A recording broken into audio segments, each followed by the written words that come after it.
সরকারি কর্মকর্তা পিতা কামাল হোসেন স্বপ্ন দেখেছিলেন তার ছেলে দেশের মানুষের সেবায় নিজেকে নিয়োজিত করবে। ছেলে বায়েজিদ বোস্তামি তার প্রয়াত বাবার স্বপ্ন ভালোভাবেই পূরণ করে যাচ্ছেন।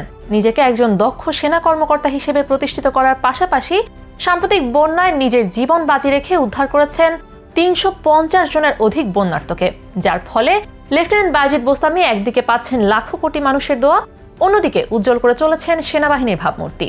সেনা কর্মকর্তা বায়েজিদ বোস্তামির মানব সেবার এই বীরগাথা নিয়ে সাজানো হয়েছে আজকের এই ভিডিওটি। বিগত এক মাস ধরেই আমাদের সেনাবাহিনী জনতার কাঁধে কাঁধ মিলিয়ে দেশকে সেবা দিয়ে যাচ্ছে। প্রথমে স্বৈরাচারী শেখ হাসিনার নির্দেশ না মেনে দেশকে এক সম্ভাব্য গৃহযুদ্ধের হাত থেকে বাঁচিয়েছে সেনাবাহিনী। এরপর ঝাঁপিয়ে পড়েছে বন্যা দুর্গত এলাকায়। তাদের মধ্য থেকে একজন সেনা কর্মকর্তা বিশেষভাবে সবার নজর কেড়েছে। তিনি সেনাবাহিনীর নবীন অফিসার লেফটেন্যান্ট মোহাম্মদ বায়েজিদ বোস্তামি। কুমিল্লার বুড়িচং উপজেলার বন্যার্তদের উদ্ধারে যিনি নিজেকে উজাড় করে দিয়েছেন। গত 22 আগস্ট কুমিল্লার বুড়িচং উপজেলার বন্যার্তদের উদ্ধার কার্যে নিয়োজিত হয়ে নিজ হাতে তিনি এখন পর্যন্ত ৩৫০ জনের অধিক বন্যার্তদের উদ্ধার করেন। এদের মধ্যে ছিলেন শিশু, অসুস্থ ব্যক্তি, অন্তঃসত্ত্বা নারী, বয়োজ্যেষ্ঠ ব্যক্তি সহ অনেকে। সামাজিক যোগাযোগ মাধ্যমে ছড়িয়ে পড়া বিভিন্ন ছবিতে দেখা গিয়েছে গলা সমান পানিতে ভেসে এক শিশুকে নিজের পিঠে চাপিয়ে উদ্ধার করছেন লেফটেন্যান্ট বায়েজিদ বোস্তামি। আবার কখনো পানিতে নেমে কোলে করে কিংবা সেনাবাহিনীর বোর্ড যোগে উদ্ধার করেছেন জোয়ান বুড়ো বাচ্চাদের। কুমিল্লার মানুষের মনে প্রাণে মিশে গিয়েছে এই নবীন সেনা কর্মকর্তা। অনেক বয়োজ্যেষ্ঠ মানুষ বায়েজিদের মাথায় হাত দিয়ে দোয়া করেছেন। বাল্যকাল থেকেই দক্ষ সাঁতারু লেফটেন্যান্ট বায়েজিদ প্রশিক্ষণ চলাকালীন সময় নৌবাহিনীর তত্ত্বাবধানে পরিচালিত সাঁতারের উচ্চতর প্রশিক্ষণ ফ্রগম্যান কোর্স সম্পন্ন করেন। বাংলাদেশ সেনাবাহিনীর সদ্য কমিশন প্রাপ্ত এই অফিসার গত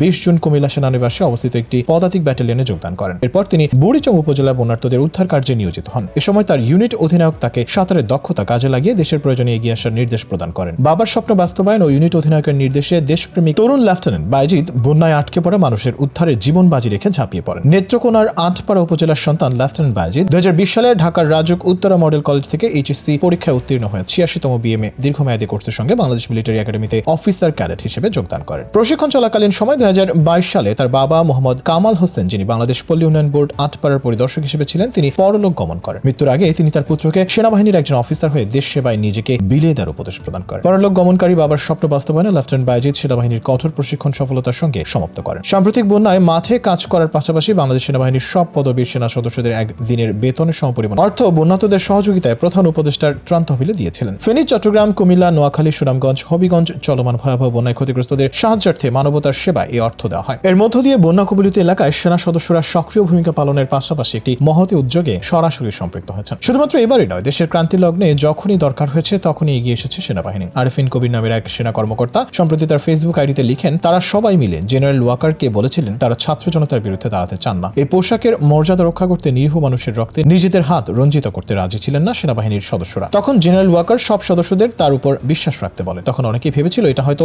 বলার জন্য বলেছেন ওয়াকারুজ্জামান। তবে পরবর্তীতে দেখা গেল সেনাপ্রধান ওয়াকার আসলেই তার কথা রেখেছেন। তার একটা সিদ্ধান্তের কারণে বেঁচে গিয়েছে হাজারো প্রাণ। কারণ শেখ হাসিনা চেয়েছিলেন শেষ মুহূর্ত পর্যন্ত কঠোর হতে, সেনাবাহিনীকে বলেছিলেন মিছিল দমন করতে। তবে সেনাপ্রধান ওয়াকার বলেছিলেন সেটা সম্ভব না। অর্থাৎ সেনা প্রধান থেকে শুরু করে নবীন সেনা কর্মকর্তা সবাই বাংলাদেশের সাধারণ জনগণের পক্ষে ছিল। এসবের পাশাপাশি নবীন অফিসার বায়েজিদের মানবতার এই বীরগাথা সেনাবাহিনীর ভাবমূর্তি আরো উজ্জ্বল করবে।